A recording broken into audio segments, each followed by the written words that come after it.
The 1922 uprun was the very first uprun, and of course, because the organisers were concerned, they didn't include the section from City Hall to Tollgate.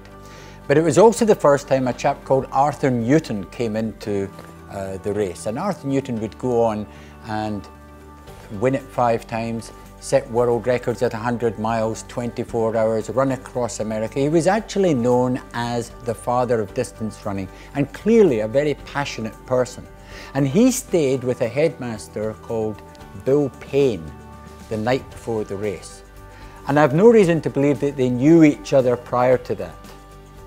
But anyway, Newton convinced Payne, a Springbok rugby player and provincial cricket player, to run the next day. So Payne went along, and in those days you could enter on the morning, and he entered and he ran. In fact, he was leading Arthur Newton for the first 15 miles, 25 k's, bottom of Fields Hill.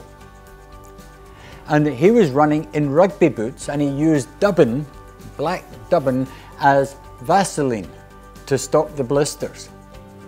So he ran along, and at Fields Hill he had bacon and eggs and something to eat. And then he carried on along the route, and he got to Botha's Hill, where he had a small plate of curry.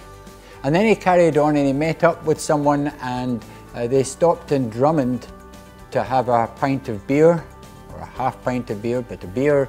And then from there to the finish, he survived on tea, orange, and somewhere along the way we're told he had cherry brandy.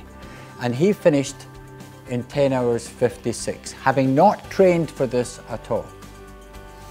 The following day, and I believe this is because 1, he stopped and ate, and 2, he ran and walked the whole way.